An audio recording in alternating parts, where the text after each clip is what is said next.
시편 97편 본시는 위대한 정복자요 통치자이신 하나님을 찬양하는 시입니다. 하나님께서 이 세상 만물을 통치하시고 다스린다라고 하는 내용이 주 내용으로 되어 있습니다. 이렇게 하나님께서 이 세상을 통치하시고 다스린다라고 하는 이 분명한 신앙은 우리의 삶에 많은 영향을 주게 됩니다. 우리가 단지 그냥 이것을 지식적으로가 아니라 정말 하나님의 통치를 바라본다면 우리는 그 하나님의 통치를 기대하고 또 하나님의 통치로 인해서 우리 마음에 기쁨과 감사함이 생겨날 것입니다. 그래서 우리가 시편 97절에 보면 여호와께서 다스리시나니 라고 하는 것으로 시작되었다가 맨 마지막에 12절에 보면 의인이여 너희는 여호와로 말미암아 기뻐하며 그의 거룩한 이름에 감사할지어다 라고 이야기하며 이 기쁨과 감사함으로 끝마치고 있는 것을 보게 됩니다.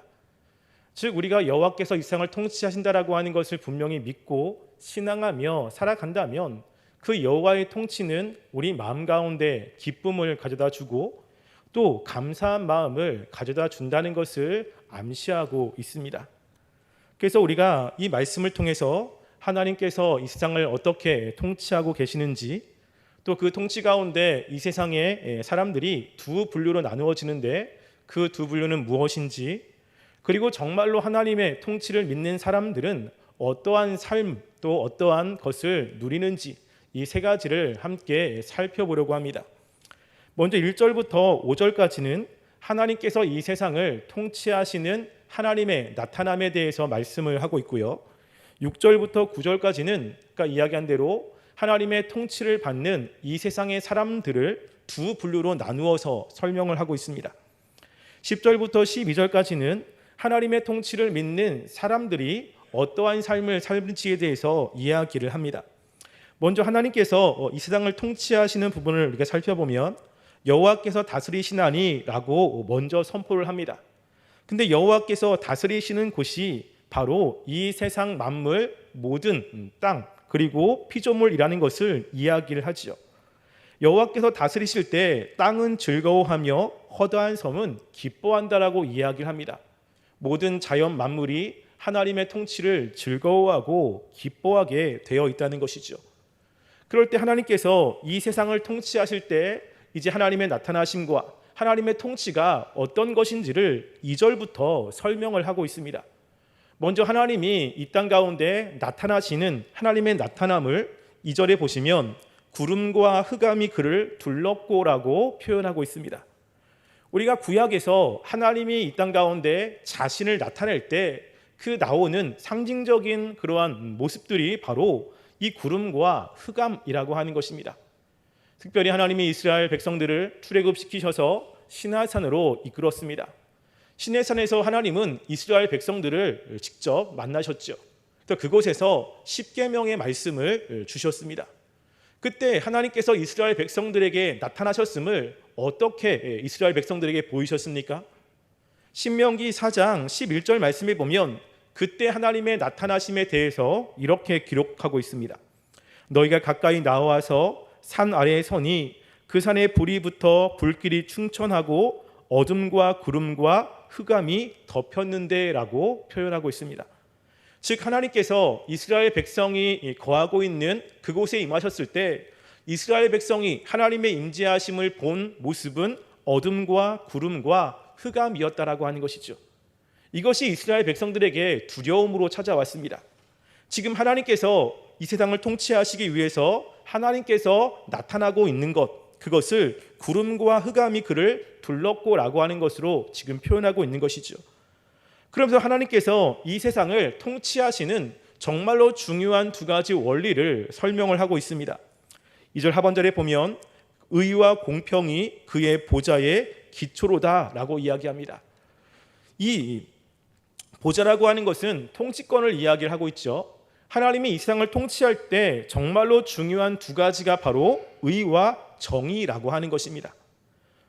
공의와 정의. 이 공의라고 하는 것은 옳고 그름에 대한 기준을 이야기를 하는 것이고, 정의라고 하는 것은 법의 공평한 적용을 강조하는 것입니다. 주님께서 이 세상을 통치하실 때 정말로 중요한 두 가지는 바로 이 정의와 공의라고 하는 것입니다. 그래서 구약에 하나님께서 통치하신다라고 하는 것을 이야기할 때 항상 이 두 가지를 같이 쓰고 있는 것을 우리는 보게 됩니다. 특별히 이사야 5장 16절 말씀에 보면 이렇게 기록되어 있습니다. 오직 만군의 여호와는 정의로우심으로 높임을 받으시며 거룩하신 하나님은 공의로우심으로 거룩하다 일컬음을 받으시리니 라고 이야기하죠. 여호와는 정의로우시고 공의로우신다. 그래서 여호와께서 그렇게 거룩하다 일컬음을 받는다고 말씀을 합니다.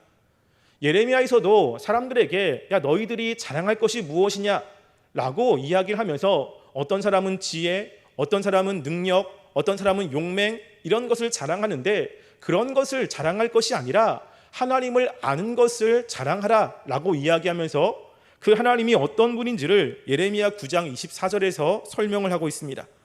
자랑하는 자는 이것으로 자랑할지니 곧 명철하여 나를 아는 것과 나 여호와는 사랑과 정의와 공의를 땅에 행하는 자인 줄 깨닫는 것이라 라고 이야기하죠. 하나님께서 이 세상을 통치하실 때 중요한 게 바로 이 정의와 공의라고 하는 것입니다. 하나님께서 이 세상을 통치하실 때 분명한 기준이 있다라고 하는 거죠. 그리고 통치하실 때 모든 사람들을 공평하게 통치를 하신다라고 하는 것입니다. 이 세상의 많은 통치자들이 이 정의와 공의라는 것을 내세워서 세상을 잘 통치하고자 하는 마음이 있습니다. 근데 우리가 사는 이 세상에 정의와 공의를 내세우지만 실제로 정의와 공의가 세워지는 곳은 그렇게 많지가 않습니다. 정의와 공의를 내세우지만 실제로 부정과 부패가 난무하고 그리고 편협한 그러한 정치를 하는 사람들도 굉장히 많이 있는 것을 보게 되죠. 이 정의와 공의로 세상을 통치하기 위해서는 중요한 것이 지혜가 필요합니다. 어떤 것이 옳고 그른지를 명확하게 알아야 되지요. 많은 사람들은 자신의 입장에서 무엇인가를 이야기합니다. 어떤 사건을 이야기할 때 자기 관점에서 자기가 유리한 대로 이야기를 합니다. 그 안에서 분명한 기준을 잡고 그것을 파악하기는 쉽지가 않습니다. 지혜가 있어야 그 상황을 정확하게 판단을 할 수 있는 것이죠. 또 그렇게 정확하게 판단을 한다고 해서 그 사람이 능력이 없으면 공의로 심판할 수가 없습니다. 분명히 잘못한 사람인데 그 사람에게 벌을 줘야 되는데 자신은 벌을 줄 수 있는 능력이 없습니다. 그러면 그 일들을 제대로 판단할 수가 없는 것이죠. 또 하나 무엇이냐면 바로 선함입니다. 선하게 이 세상을 통치하고 다스려야 되는데 마음에 악함이 있거나 아니면 자신의 이익을 위한 삶이라면 그 판단을 굽게 할 수밖에 없습니다. 근데 하나님께서는 가장 지혜로우시며 탁월한 능력을 가지시고 가장 선한 분이십니다. 하나님께서 이 세상을 이렇게 공의와 정의로 심판을 하시는 것은 우리들에게도 굉장한 위로가 되는 것입니다. 그런데 하나님께서 이렇게 정의와 공의로 심판하신다라고 하는 것은 이 하나님의 말씀대로 살지 않는 악인들에게는 굉장한 불행이라는 것입니다. 3절 말씀에 보면 하나님께서 이렇게 정의와 공의로 심판하시는데 그 정의와 공의를 따르지 않는 사람들을 하나님이 어떻게 하시는지를 이야기를 합니다. 3절 보시면 불이 그의 앞에서 나와 사방의 대적들을 불사르는도다 라고 이야기하죠. 여기서 대적이라고 하는 것은 하나님의 통치를 거부한 사람들을 이야기합니다. 하나님의 통치를 거부하는 어느 누구도 그 하나님의 심판, 하나님의 그 통치에서 벗어날 수가 없습니다. 하나님은 그들을 불로 심판하시겠다라고 이야기를 하고 있는 것이죠. 하나님의 심판이 바로 이렇다는 것입니다. 하나님은 이 땅 모든 만물을 심판하시고 그리고 모든 만물을 다스리시고 통치하시는데 이 공의와 정의를 가지고 악한 사람들을 심판하신다라고 하는 것이죠. 하나님이 이렇게 심판을 할 때 이 세상에 있는 사람들은 두 가지로 반응을 하게 됩니다. 그것이 이제 6절부터 9절 말씀에 표현하고 있는데요. 먼저 시편 기자는 하나님의 통치가 있을 때 하늘에 있는 천상계와 그리고 땅에 있는 백성들이 그 하나님의 통치를 보며 기뻐하며 영광을 돌린다는 것으로 먼저 이야기를 합니다. 6절 보시면 하늘이 그의 의를 선포하니 모든 백성이 그의 영광을 보았도다라고 이야기하죠. 여기서 하늘이라고 하는 것을 존 칼빈은 천사들이라고 이야기합니다. 하나님과 함께 있는 천사들이 하나님의 통치를 보며 하나님의 그 의로우심을 선포를 하고 이 땅에 있는 그 모든 사람들은 하나님의 그 의로우심을 바라보며 하나님의 그 영광을 보고 있는 것입니다. 그 영광을 본 사람 가운데 두 종류의 사람들이 있습니다. 한 종류의 사람들은 하나님의 그 통치로 인해서 수치를 당하는 사람들이 있고요. 또 한 종류의 사람들은 하나님의 통치를 기뻐하며 즐거워하는 사람들이 있습니다. 가장 먼저 7절에 보면 수치를 당하는 사람들이 어떠한 사람들인지를 이야기를 합니다. 7절 보시면 이렇게 이야기하죠. 조각한 신상을 섬기며 허무한 것으로 자랑하는 자는 다 수치를 당할 것이라.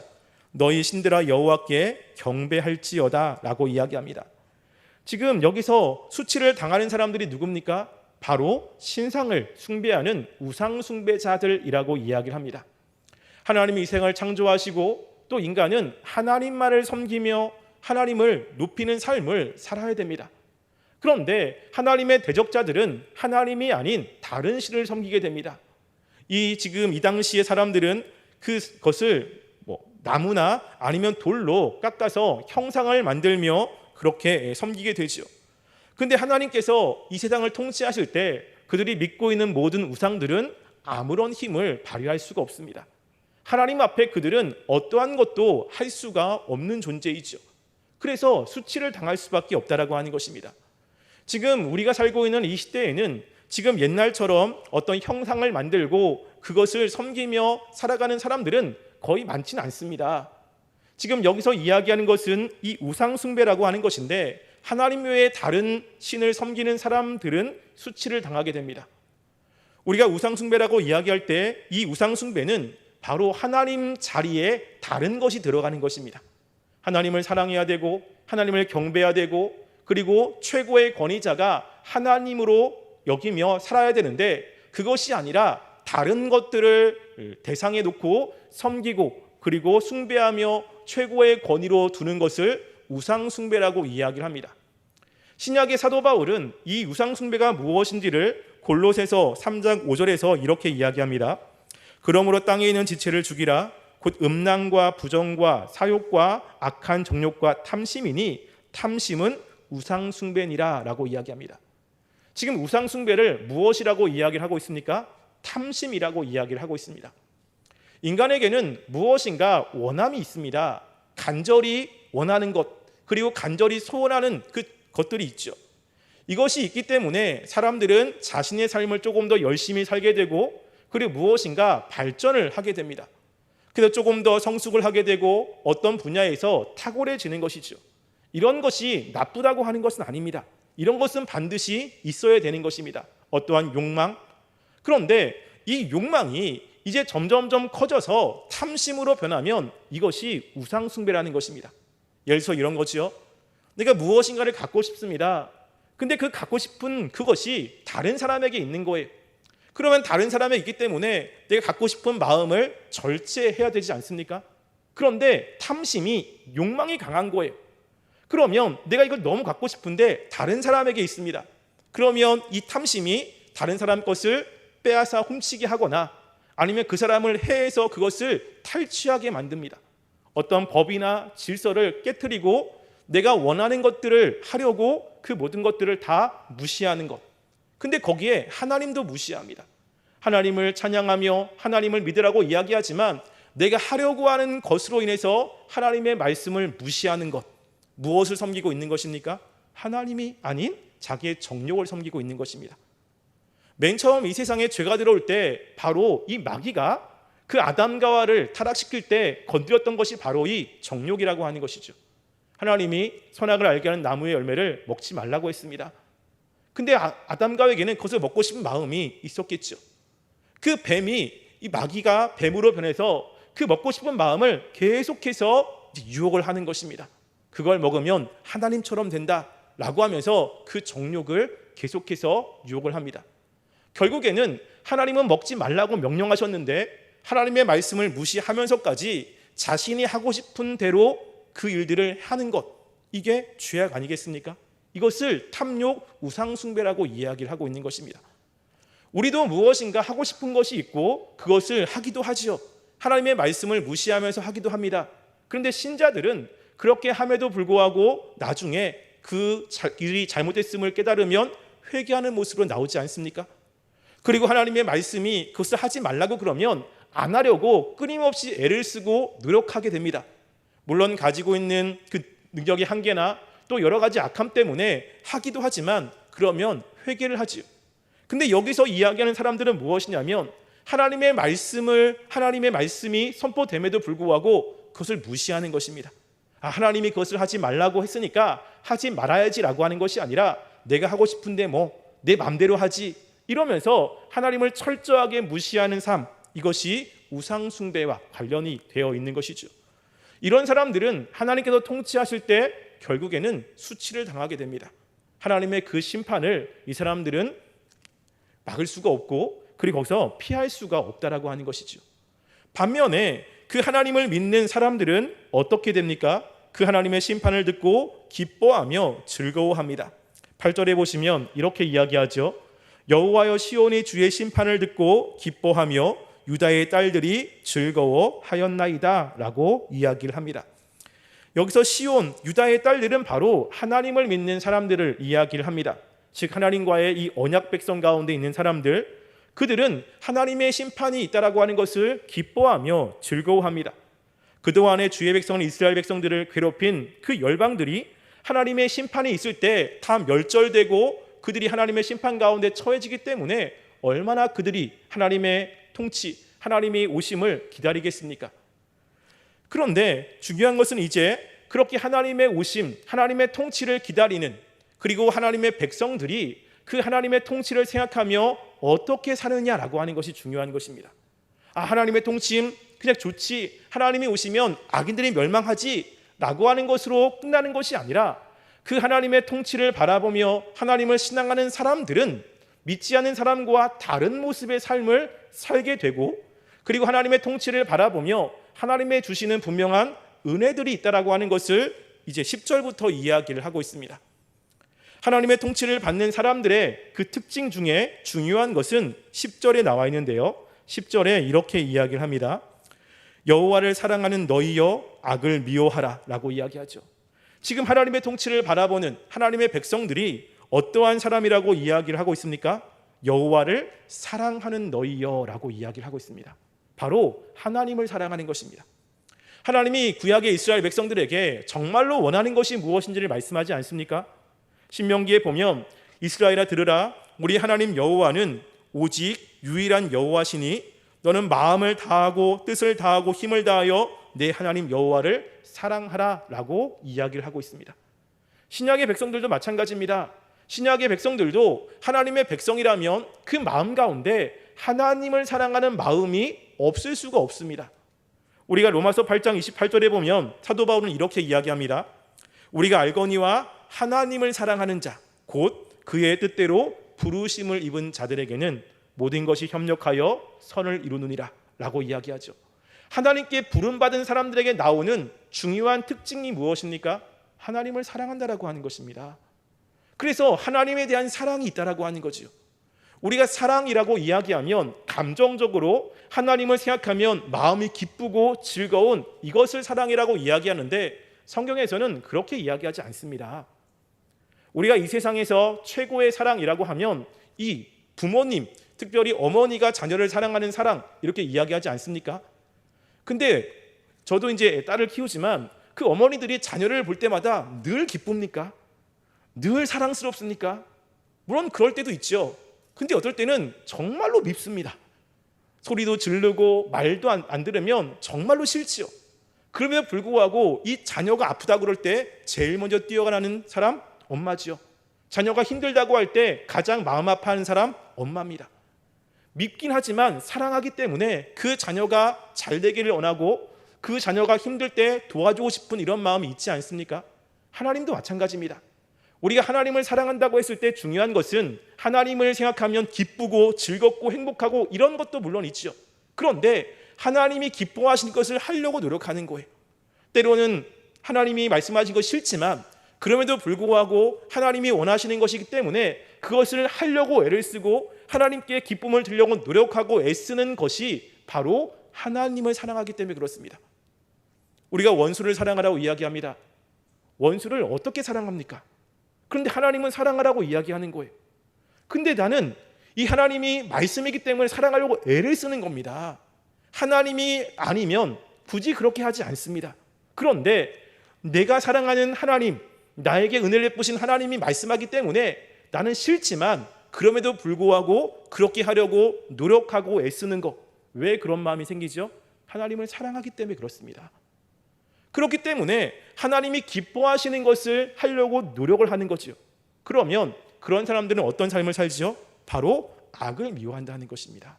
악은 하나님이 싫어하는 것입니다. 그렇기 때문에 하나님이 싫어하는 것은 안 하려고 애를 쓰며 노력하며 살아가는 것입니다. 물론 잘 안 될 때도 있습니다. 그런데 잘 안 될 때는 어떠한 모습이 나타나죠? 내가 한 것에 대해서 하나님께 회개합니다. 하나님께 용서를 구합니다. 나는 그렇게 하고 싶은데 그렇게 하지 못하는 나 자신을 보며 하나님 앞에 도움을 구하고 그리고 회개하며 나가는 모습으로 나오지 않습니까? 그런데 하나님을 사랑하는 것과 죄를 미워하는 것은 동전의 양면입니다. 하나님을 사랑한다고 하면서 죄를 미워하지 않아요. 이럴 수 없습니다. 하나님을 정말로 사랑한다면 그 사람은 죄를 미워할 수밖에 없고 그리고 죄를 안 지으려고 애를 쓰는 모습이 나타날 수밖에 없다라고 하는 것이죠. 그러면 그렇게 하나님을 사랑하는 사람들 그리고 하나님의 통치를 바라보며 주님을 믿는 사람들에게 하나님이 어떻게 하십니까? 바로 10절과 11절 보시면 중절에 보면 이렇게 이야기하죠. 그가 그의 성도의 영혼을 보존하사 악인의 손에서 건지시느니라. 의인을 위하여 빛을 뿌리고 마음이 정직한 자를 위하여 기쁨을 뿌리시는도다 라고 이야기합니다. 하나님께서 그 영혼을 보존해 준다라고 이야기를 합니다. 하나님의 말씀대로 살려고 애를 쓰고 그리고 말씀대로 살려고 노력하는 사람들, 하나님이 그 사람을 보면서 그들을 지키시고 보존하신다라고 이야기를 하지요. 우리가 하나님의 말씀대로 살려고 애를 쓰며 노력한 사람 중에 한 명이 다윗 아니겠습니까? 사울이 끊임없이 자기를 죽이려고 합니다. 다윗은 하나님의 주권, 하나님의 통치를 믿는 사람입니다. 자신이 사울을 죽이려고 하는 그 순간에도 하나님의 통치를 믿으며 모든 것을 하나님께 맡긴 사람입니다. 자신이 얼마든지 죽일 수 있습니다. 사울을 죽이면 도망자 생활도 끝나게 됩니다. 그런데 그 모든 것을 하나님께 맡기는 거죠. 그랬더니 하나님이 다윗의 삶을 책임져 주시고 그의 삶을 인도해 주십니다. 다윗의 유명한 시편 가운데 한 말씀에 이런 말씀이 있습니다. 시편 23편 4절 말씀에 보면 다윗이 이렇게 고백을 합니다. 내가 사망의 음침한 골짜기로 다닐지라도 해를 두려워하지 않을 것은 주께서 나와 함께 하심이라. 주의 지팡이와 막대기가 나를 안위하시나이다 라고 고백하고 있는 거죠. 사망의 음침한 골짜기에 다닐지라도 하나님이 자기를 지켜주심을 다윗은 경험하고 있는 것입니다. 하나님이 함께 하시는구나, 하나님이 나의 삶 가운데 역사하시는구나, 이런 것을 다윗은 분명하게 경험하고 있다라고 하는 것입니다. 이 부분에 대해서 이 존 칼빈이라고 하는 종교개혁자는 이렇게 주석을 한 적이 있습니다. 특별히 악인들이 쫓아오고 나를 박해하는 그런 상황 속에서 하나님이 통치하신다는 것이 어떠한 위로를 주는지 그리고 어떠한 힘을 주는지에 대해서 이렇게 적었습니다. 악인들의 박해는 우리로 복수를 추구하게 하고 용납할 수 없는 도피 방법들을 찾게 할 우려가 있으므로 시편 기자는 하나님이 자기 백성을 지키시는 자요 보호하시는 자이신 사실을 지적함으로써 우리가 이 같은 시험에 빠지지 못하게 하고 있다. 만일 하나님의 보호하심 아래 피하고자 한다면 우리는 악인들과 다투거나 우리에게 잘못한 자들에게 복수를 하는 대신에 우리를 신실하게 지켜주실 하나님께 우리의 안전을 부탁할 것이다. 하나님께서 우리에게 베푸시는 바 이 같은 보살핌은 악한 것을 버리고 도발을 받으면서도 정직한 길에서 떠나지 아니하실 때 우리가 느낄 수 있는 바 초조함을 막아주는 방편이 될 것이다 라고 이야기합니다. 악인이 찾아올 때 하나님께서 통치하신다라고 하는 것은 악인들에게 보복하고 싶은 마음 아니면 올바른 길에서 벗어나고 싶은 그런 마음을 막아준다는 것입니다. 하나님이 다스리고 통치하시기 때문에 그 하나님을 의지하며 자신이 있는 곳에서 하나님을 바라보며 살아간다는 이야기를 지금 하고 있는 것이죠. 하나님의 통치를 바라보며 믿음으로 살아가는 사람들에게 하나님께서 은혜를 베풀어 주십니다. 그 은혜를 11절은 이렇게 이야기를 하죠. 의인을 위하여 빛을 뿌리고 마음이 정직한 자를 위하여 기쁨을 뿌리시는도다 라고 이야기합니다. 의인과 마음이 정직한 사람은 같은 사람들입니다. 바로 하나님을 사랑하는 자, 그리고 악을 미워하는 사람들이죠. 그렇게 살아가는 사람들에게 하나님은 빛을 뿌리고 기쁨을 뿌리신다라고 하는 것입니다. 무엇을 주시죠? 기쁨을 주신다라고 하는 거예요. 삶은 어렵고 힘들지만 하나님께서 말씀을 통해서, 빛을 통해서 우리 마음 가운데 평안함과 기쁨을 주신다라고 하는 것입니다. 우리가 힘들고 어려운 그 순간에 하나님을 바라보며 믿음으로 나아갈 때 하나님이 주신 은혜들을 경험한 적이 있지 않습니까? 하나님이 세상을 통치하신다라고 하는 것, 하나님이 나를 사랑한다고 하는 것, 모든 것이 하나님의 주권 가운데 있다라고 하는 것이 마음의 위로가 되고 힘이 되는 것 있지 않습니까? 이런 것들을 하나님께서 주신다라고 하는 거예요. 어떤 사람들에게요? 하나님의 통치를 바라보며 그것을 믿고 신앙하는 사람들에게 하나님은 이렇게 하신다는 것을 이야기를 하고 있는 것입니다. 우리는 하나님의 통치를 믿고 있습니까? 하나님의 통치를 바라보고 있습니까? 우리가 하나님의 통치를 바라본다면 하나님이 그 통치를 바라보는 사람들에게 이렇게 은혜로 베풀어 주십니다. 하나님은 죽은 신이 아니십니다. 지금도 살아계시고 이 세상을 통치하시는 하나님이십니다. 구약의 하나님을 믿는 사람들에게 이렇게 역사하셨다면 지금도 동일하게 역사하십니다. 그래서 그 하나님을 경험한 사람들에게 간증이 터져나오고 하나님을 찬양하는 마음이 터져나오고 어느 누구보다 하나님을 의지하며 신뢰하는 마음이 나오지 않습니까? 그래서 어렵고 힘들다고 그러면 항상 이렇게 이야기하는 거죠. 기도해, 하나님을 바라봐, 하나님을 의지해 라고 이야기합니다. 왜냐하면 그 하나님의 통치를 믿고 하나님이 역사하실 때 가장 완벽하게 해결할 것을 경험하고 또 체험하기 때문에 그렇습니다. 우리가 하나님을 온전히 믿고 있고 또 신뢰하고 있는지를 한번 잘 생각해 보았으면 좋겠습니다. 이 시간 기도할 때 하나님, 우리가 그 하나님의 통치를 분명히 인식하고 그 통치를 분명히 믿으며 하나님의 통치한 가운데 주시는 놀라운 은혜들을 우리가 경험하며 살아가는 삶이 되길 원합니다 라고 하며 기도하며 나가는 귀한 삶이 되기를 간절히 소원합니다. 기도하겠습니다.